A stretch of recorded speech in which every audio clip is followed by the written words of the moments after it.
Because those 12 properties? I'd owned them for 3 years. My name is Tegan Porter, and I'm about to tell you how my golden child brother tried to steal an inheritance that was never his, only to discover he'd been living in my shadow the entire time. Growing up in the Porter family meant understanding your role early. My brother Marcus was the star, football captain, business degree from a prestigious university, engaged to a lawyer's daughter named Brittany. I was the one who couldn't quite figure life out. The family disappointment. It started when I was 16 and told my parents I wanted to study hospitality management instead of pre-law like Marcus. My father actually laughed. Tegan, be realistic. You're not exactly executive material. Maybe you should focus on finding a nice husband instead. Marcus chimed in at that dinner. Yes, sis. Not everyone can be successful. Some people are just meant to be supportive. I chose a state school for hospitality. They chose not to attend my graduation. The real fracture came when I was 23. I'd been working at a hotel in Miami, learning the business from the ground up. Marcus had just gotten engaged to Brittany and my mother was planning an elaborate engagement party. $40,000 worth of elaborate. Tegan, we need you to contribute, Mom said over the phone. Family helps family. I can contribute maybe $500, I offered. I'm saving for $500? Her voice dripped with disgust. Marcus said you'd be difficult. Your brother is building a real life, Tegan. The least you could do is support him properly. We're asking for $5,000. It's not that much. It was 3 months of my salary. I can't afford that, Mom. Can't or won't. She hung up on me. At the engagement party I wasn't asked to contribute to, I sat at a table in the back with distant cousins I'd met twice. Marcus gave a speech thanking everyone who truly matters, while looking directly past me. Brittany's parents were introduced as the family we always wished we had. The only person who caught my eye that night was Grandpa Harold. He was 81 then, sharp as ever, watching everything with those calculating blue eyes that missed nothing. He gave me a small nod from across the room. After that party, I stopped attending family events unless Grandpa Harold specifically asked me to come. My parents called it abandoning the family. I called it protecting my mental health. I visited Grandpa Harold every Sunday though. We'd have breakfast at his favorite diner, the Early Bird in Coral Springs. He never asked why I wasn't at Marcus's birthday parties or my parents' anniversary celebrations. He just listened while I talked about work, about my dreams of running my own hotel someday. You've got something Marcus never will, Grandpa told me one Sunday morning when I was 25. You understand that respect is earned by doing the work, not by demanding recognition. The family doesn't see it that way, I said. The family sees what they want to see. He sipped his coffee slowly. But I see you, Tegan. I've always seen you. What my family didn't know, what I deliberately never told them, was that the little hotel job I had was actually an assistant manager position at a boutique luxury hotel in Miami Beach. And I was exceptional at it. At 26, I identified a struggling property that was about to go into foreclosure. A beautiful Art Deco building with 45 rooms that just needed vision and capital. I'd been saving aggressively for 3 years, and I'd built relationships with investors through the hotel industry. I bought that property for $2.1 million with a combination of my savings, investor backing, and a commercial loan. My family would have called it reckless. I called it calculated. Within 18 months, I'd transformed it into the Deco Pearl, a 4-star boutique hotel that became the darling of travel magazines. Revenue jumped 340% in the first year. But I never told my family. Why would I? So they could suddenly be interested in my life. So Marcus could give me condescending advice about managing my little hotel? So my parents could find reasons why I owed them money for all those years they invested in raising me? No. I built my empire in silence. By 29, I owned 4 boutique hotels across South Florida. By 31, I'd expanded to 8 properties with a total portfolio value of $47 million. I employed 340 people, maintained a 4.8-star average rating across all properties, and had been featured in Condé Nast Travelers, 30 Hoteliers Reshaping American Luxury. My family thought I was still working as an assistant manager at some hotel in Miami. I never corrected them. Every time I saw Grandpa Harold, I showed him the real numbers. He'd look at the financial statements and property valuations with pride gleaming in his eyes. "You did this yourself," he'd say. "No one handed you anything." "I learned from watching you," I told him. "You built a real estate portfolio from nothing. You taught me that buildings and land are the only things that hold real value." Grandpa Harold had built his wealth the same way, buying rental properties in Florida before the boom, holding them through the crashes and building steady wealth through discipline and patience.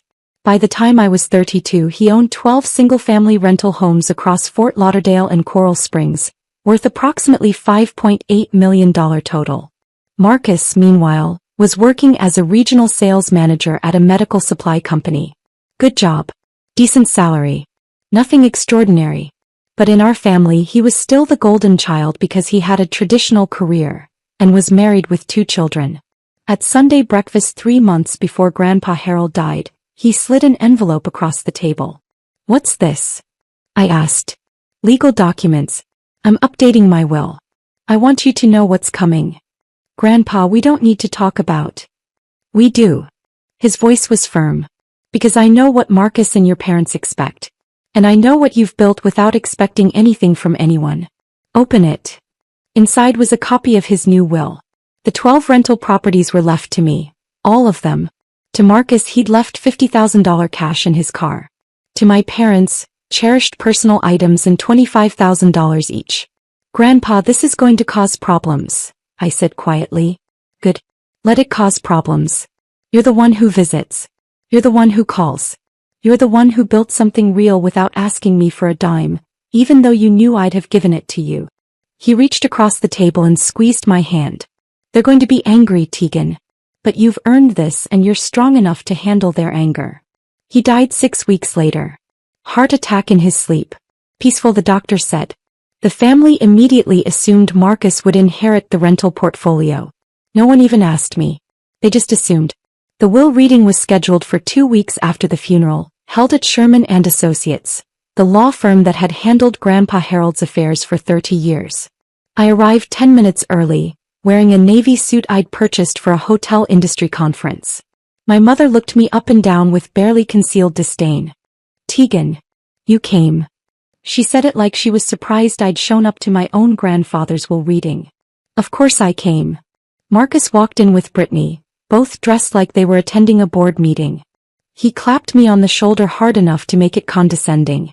"Hey sis, don't worry, I'll make sure you can visit the properties whenever you want. Family's family, right?" I smiled. "That's generous." My father was already sitting, talking loudly about what Marcus should do with his inheritance. "The Coral Springs properties need new roofs," Dad was saying. "You could increase the rent after renovations. Probably pull in an extra $2,000 per month across all of them." "I was thinking of selling a few," Marcus said. "Get some liquid capital, maybe invest in Brittany's law practice expansion." They were spending money that wasn't theirs yet. If you've ever been the family punchline, hit that like button and subscribe right now. You're not going to want to miss what happened next. Harold Sherman III, the senior partner and Grandpa Harold's longtime attorney, entered looking uncomfortable. He was 67, impeccably dressed and carrying 2 folders, one thick, one thin. "Thank you all for coming," he began. "Harold Porter was my client and my friend for over 30 years. He was very specific about his final wishes." Marcus was already smiling. Mr. Sherman opened the first folder. "To my son Robert and daughter-in-law Patricia, I leave all personal effects including my coin collection, war medals and photographs. Additionally, I leave $25,000 each from my savings account." My mother's face tightened. 25,000 wasn't nothing, but it wasn't the millions in property. "To my grandson Marcus Porter, I leave $50,000 from my savings account and my 2018 Cadillac sedan." Marcus's smile faltered. "Wait, what about the properties?" "I'm getting to that," Mr. Sherman said, and I watched his eyes flick toward me nervously. That's when Marcus stood up. "All 12 rental properties in Florida go to me," Marcus announced like he could will it into reality. "Tegan gets nothing. She abandoned family. She barely visited. She was never there." Everyone nodded. My mother actually said, "That's right." I just smiled and placed my folder on the table, the one I'd brought with me. The one containing 3 years of documentation. Mr. Sherman's hands shook as he read from Grandpa Harold's will. To my granddaughter Tegan Marie Porter, who has proven through her actions, dedication, and character that she understands the true meaning of family and hard work, I leave my entire rental property portfolio consisting of 12 single-family homes located in Fort Lauderdale and Coral Springs, Florida. The room went silent. Then Marcus exploded. That's insane. She doesn't even have a real job. How is she going to manage rental properties? This has to be a mistake. There's no mistake, Mr. Sherman said quietly. This is bullshit. Marcus shouted. I'm contesting this. Tegan manipulated him. Actually, I said calmly, sliding my folder across the table to Mr. Sherman, there's something everyone should know. Mr. Sherman, could you please confirm the transfer dates in those documents? The lawyer opened my folder. His eyes widened as he scanned the first page. Then the second. Then the third. Oh my God, he whispered. What? Marcus demanded. What is that? Mr. Sherman looked at me and I nodded permission. His voice was steady but shocked as he read, these are property transfer documents. All 12 of Harold Porter's rental properties were sold to. He paused, looking at me again. To Tegan Porter. Beginning 3 years ago. My mother's face drained of color. What? Grandpa Harold sold me all 12 properties over a 3-year period, I said calmly. Fair market value, structured payments, all properly documented and recorded with the county. The will Mr. Sherman just read? It's technically bequeathing me properties I already own. That's impossible, Marcus said, but his voice cracked. You don't have that kind of money. You work at a hotel. I own 8 hotels, Marcus. I let that sink in for exactly 3 seconds. My company, Porter Hospitality Group, has a current portfolio valuation of $47 million. The 12 properties Grandpa sold me were integrated into my real estate holdings. I've been managing them as rental properties while paying Grandpa an annuity from the profits, which gave him steady income in his retirement. Brittany actually laughed. A sharp, disbelieving sound. That's absurd. If you were that successful, we'd know about it. I pulled out my phone and turned it to face the room, showing the Forbes website. There was my face in a photograph from 8 months ago. 30 hoteliers under 35 reshaping American luxury. Oh God, my mother whispered. You're lying, Marcus said desperately. Those documents are fake. You forged them to steal from. Mr. Sherman interrupted. Marcus, these documents are real.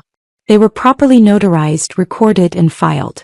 I have copies in Harold's estate files because he wanted me to have them in case this exact situation occurred. He looked at Marcus with something like pity. Your grandfather sold these properties to Tegan because she was the only one with the capital and competence to maintain them properly. Why? My father's voice was hollow. Why would he do that? Because I visited him every week for 10 years, I said quietly. Because I called him on Wednesdays just to talk. Because when he had surgery, I was the one who drove him to appointments and stayed overnight to make sure he was okay. Because I loved him without wanting anything from him. We loved him too, my mother protested. Did you? When was the last time you had breakfast with him? When was the last time any of you called him just to see how he was doing, not to ask for money or complain about your lives? Silence. You want to know why he sold me those properties? I continued. Because 2 years ago, Marcus, you came to him asking for $80,000 to invest in a friend's startup. Grandpa said no. You called him selfish and didn't speak to him for 7 months. Marcus's face went red. That's not. Mom, you asked him to co-sign a $45,000 loan for a kitchen renovation. When he declined, you told him he was hoarding wealth from his own family. Dad, you wanted him to give you 3 of his rental properties outright so you could manage them and keep the income. He refused and you didn't visit for a year. That's not fair, my mother said, but her voice was weak. Grandpa kept a journal, I said softly. Every interaction. Every phone call. Every request for money. Every holiday he spent alone because you were all too busy. Mr. Sherman, would you like to read from the letter Grandpa left for the family? The lawyer pulled out another document, this one handwritten in Grandpa Harold's distinctive script. He read, To my family, if you are hearing this letter, it means you are confused or angry about my decisions regarding my estate. Let me be clear. I gave my properties to Tegan because she earned them. Not through birthright or expectation but through presence, love, and character. Marcus, you are a good man, but you have always expected success to come from what others give you. Tegan built her success alone, never asking for help, and still made time to be with an old man every week. That is why she has everything. That is why she deserves everything. If you are angry, look inward. I loved you all, but I respected Tegan. There is a difference. My mother was crying. Marcus looked like he'd been punched. Then Brittany spoke up, her lawyer instincts kicking in. This still doesn't add up. How did you afford to buy 12 properties worth millions? Where did that money come from? Drop a comment and let me know where you're watching from tonight. I started buying properties from Grandpa 3 years ago, I explained. The first 3 I purchased outright from my hotel profits. For the remaining 9, Grandpa held the mortgages himself, seller financing at a fair interest rate. I made monthly payments while managing the properties and sending him the rental income minus expenses. He used that money for his living expenses in retirement. You were paying him?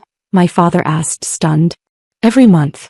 $1,200 per property on average, plus all rental income. Over 3 years, I paid him approximately $520,000 total. I pulled out another document. Here are the bank transfer records. Mr. Sherman reviewed them and nodded. These are legitimate. So Grandpa didn't just give you the properties, Marcus said slowly, like he was trying to find an angle. You bought them. Yes. Then the will doesn't even matter. You already own them. Correct, Mr. Sherman confirmed. The will was Harold's way of making his intentions publicly clear to the family. He wanted everyone to understand that Tegan earned this. Marcus slammed his hand on the table. This is insane. You stole our inheritance. No, I said, my voice sharp for the first time. I bought properties that Grandpa chose to sell to someone he trusted. You're not entitled to other people's assets just because you're related to them. That's not how inheritance works, and it's definitely not how respect works. We're contesting this, Marcus said, looking at Brittany. You'll lose, Mr. Sherman interrupted. And I'm going to be very frank with you, Marcus. If you pursue legal action against Tegan over property she legitimately purchased, you will spend tens of thousands in legal fees only to have a judge dismiss your case. Your grandfather was of sound mind. The transactions were legal. There is no case. Then he was manipulated, my mother burst out. Tegan took advantage of an old man. Mrs. Porter, I've known Harold for 30 years. He was sharper at 84 than most people are at 50. These transactions were his idea, not Tegan's. That's when my father said something that revealed everything. But what are we supposed to get? We're his children. We deserve something. You got exactly what Grandpa thought you deserved, I said quietly. $25,000 each and his personal effects. That's more than I got from you growing up. The room fell silent except for my mother's quiet crying. Then I stood up and gathered my folder. For what it's worth, I'm not angry at any of you. I'm just done. Done trying to earn love from people who see me as less than. Done being the family disappointment when I've built something you can't even comprehend. Done pretending that blood relation means I owe you anything. Tegan, my father started. I'm not finished. My voice was calm, but every word carried weight. You taught me exactly how much I was worth to you. I just raised my price. You mistook my silence for acceptance, my absence for failure. But I wasn't hiding. I was watching. Every dismissive comment, every time you chose Marcus over me, every time you made me feel small, I was gathering evidence of who you really were. That's cruel, my mother whispered. No. Cruel was excluding me from family events. Cruel was telling a 16-year-old girl she wasn't executive material. Cruel was demanding $5,000 I didn't have to celebrate a brother who called me a disappointment. I didn't respond with cruelty. I responded by becoming someone who didn't need your approval. I turned to Mr. Sherman. Is there anything else that requires my presence? No, Miss Porter. We'll handle the estate paperwork through standard channels. Then I'm leaving. Marcus, Brittany, Mom, Dad, I wish you well. I genuinely do. But you won't be hearing from me again unless it's through my attorney. I was halfway to the door when Marcus shouted, You can't just walk away. We're family. I turned back one last time. No. Grandpa Harold was family. He showed up. He believed in me. He earned the title. You're just people I happen to share DNA with. There's a difference. As I reached for the door handle, it opened from the outside. Two people I recognized entered. Detective Sarah Chin from the Fort Lauderdale Police Department White Collar Crime Unit, and James Morrison from the IRS Criminal Investigation Division. Tegan Porter? Detective Chin asked. Yes. We need you to stay for a few more minutes. We have some questions for everyone in this room. My stomach dropped. What's this about? We've been investigating financial irregularities related to Harold Porter's estate. Specifically, we found evidence of attempted fraud. Marcus went pale. Mr. Sherman stood up slowly. What kind of fraud? Detective Chin pulled out her own folder. Much thicker than mine. 3 weeks before Harold Porter's death, someone attempted to have him declared mentally incompetent and transfer all his assets into a trust controlled by Marcus Porter. The documents were filed with forged medical evaluations and a notary stamp that doesn't match any registered notary in the state of Florida. Everyone's eyes turned to Marcus. That's insane, he shouted. I didn't. We have your signature on the trust documents, Mr. Porter, Agent Morrison said.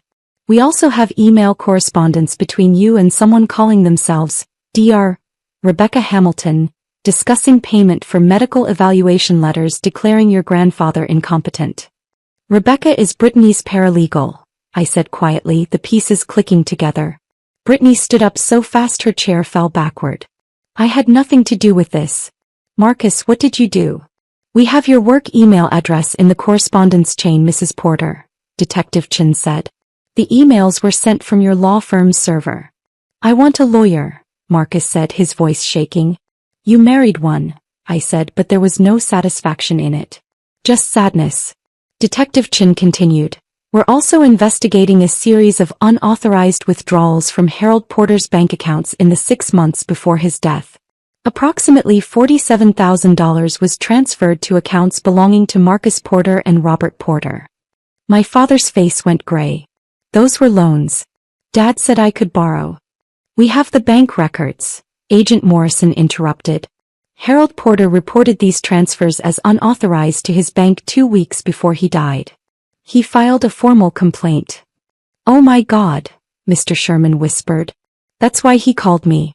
He said he suspected someone was trying to steal from him, but he wanted to be sure before making accusations. Hit that subscribe button if you've ever had to set boundaries with toxic family, because what happened next destroyed everything they'd built. Detective Chin arrested Marcus and Brittany right there in the conference room. Financial fraud, attempted exploitation of an elderly person, forgery, identity theft. The charges kept coming. My father was arrested the following morning at his home. My mother wasn't charged criminally, but she was named in the civil lawsuit Mr. Sherman filed on behalf of Grandpa Harold's estate to recover the stolen funds. The newspaper coverage was brutal. Local sales manager arrested for attempting to steal deceased grandfather's estate. The story mentioned Marcus's attempt to have Grandpa declared incompetent and the forged documents. It mentioned Brittany's involvement as an attorney who should have known better. It mentioned my father's unauthorized withdrawals. And it mentioned me, the granddaughter who'd built a $47 million hotel empire in silence while her family dismissed her as a failure. Within 48 hours, Marcus and Brittany's bank accounts were frozen as part of the criminal investigation. Brittany's law firm suspended her pending review. Marcus was fired from his job for conduct unbecoming after his employer saw the arrest on the news. Within a week, they'd listed their house for sale, a desperate attempt to pay legal fees. They couldn't find a buyer at their asking price. The market knew they were desperate. Brittany filed for divorce 3 weeks later. The court papers cited irreparable breakdown of trust and criminal conduct by spouse. She got primary custody of their 2 children and Marcus got supervised visitation. My father pleaded guilty to a reduced charge of financial exploitation of an elderly person. He received 2 years probation, mandatory restitution of $47,000 plus interest, and 500 hours of community service. His reputation in his professional community was destroyed. Marcus went to trial. The evidence was overwhelming. Emails, forged documents, financial records, and testimony from Grandpa Harold's actual doctors who stated he was completely mentally competent until the day he died.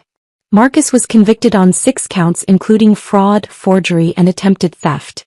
He was sentenced to 4 years in federal prison. Brittany took a plea deal, testifying against Marcus in exchange for charges against her being reduced to professional misconduct. She was disbarred and sentenced to 1 year in county jail, suspended to probation. Her legal career was over. My mother never apologized to me directly, but she sent a card 6 months later. It said, "I don't expect forgiveness. I just wanted you to know I finally understand what Harold saw in you. I'm sorry I didn't see it too." I never responded. Some wounds are too deep for a greeting card to heal. 2 years after that while reading, I was sitting in my office at the Deco Pearl, my flagship hotel in Miami Beach, when Mr. Sherman called. "Tegan, I wanted to let you know that all the estate proceedings are finally complete. The criminal restitution has been paid and Harold's estate is closed. Thank you for everything, Mr. Sherman. There's one more thing. Harold left a sealed letter for you that I was instructed to deliver only after all the legal proceedings concluded. I have it here whenever you're ready." I met him at his office that afternoon. The envelope was thick, addressed in Grandpa Harold's handwriting, "For Tegan when the dust settles." Inside was a 3-page letter dated 2 weeks before he died. "My dearest Tegan, if you're reading this, it means everything has played out as I suspected it would. Marcus tried something stupid. Your parents probably enabled him. And you've had to endure watching your family self-destruct over greed. I'm sorry you had to see that. But I'm not sorry for the choices I made. I sold you those properties because you were the only person who understood their real value, not as assets to liquidate but as foundations for building something lasting. You proved that you could build wealth through intelligence, hard work, and patience. You never asked me for shortcuts or handouts. You earned every single thing you have. Marcus was raised to believe he deserved success. You were raised to believe you had to earn it. Only one of those philosophies builds character. I know you'll feel guilty when Marcus faces consequences. I know you'll wonder if you should have handled things differently. Don't. His choices led to his consequences. Your only responsibility was to protect yourself and what you built. The properties are yours. The hotel empire is yours. But more importantly, the life you've built without needing anyone's approval, that's yours too. That's the real inheritance. Keep building, Tegan. Keep being the person who shows up. Keep proving that strength doesn't require cruelty and success doesn't require validation. You already made me prouder than Marcus ever could because you did it yourself. All my love, Grandpa Harold. I left you one more thing. Check with Sherman about the storage unit key. It's the Art Deco furniture collection I promised you'd appreciate someday. It'll be perfect for that hotel lobby you were designing. I cried reading that letter. Not sad tears, grateful ones. The furniture collection was worth $180,000 and absolutely perfect for the Deco Pearl's lobby renovation. Grandpa had known I'd need it before I did. Today I own 14 boutique hotels across Florida and Georgia. Porter Hospitality Group employs 520 people and has a portfolio valuation of $89 million. We're expanding into Charleston next year. The 12 rental properties Grandpa sold me are still part of my real estate holdings, professionally managed and providing steady income. I kept them because they remind me where I came from and who believed in me when no one else did. Marcus got out of prison 8 months ago. He's working as a night manager at a discount furniture warehouse. We have no contact. Brittany moved to North Carolina and works as a paralegal under her maiden name. She sends me Christmas cards with photos of my niece and nephew. I send them gifts but I don't respond otherwise. My parents sold their house to pay legal fees and restitution. They live in a modest apartment now. My father's health declined after the probation ended. They're not struggling but they're not comfortable either. I don't wish ill on any of them. But I don't have room in my life for people who only valued me when they thought I could give them something. Last month I had dinner with Mr. Sherman and his wife at the Deco Pearl. We toasted to Grandpa Harold's memory with his favorite bourbon. He'd be so proud, Mr. Sherman said. You turned his faith in you into an empire. I just followed his example, I said. Build something real. Show up for people who matter. Never apologize for being successful. And never let anyone make you feel small, he added. Never again, I agreed. If you've ever had to walk away to save yourself, tell me your story in the comments. What would you have done? Does any of this feel familiar? And if you've ever been underestimated by the people who should have believed in you most, hit that like button because you're not alone. You never were.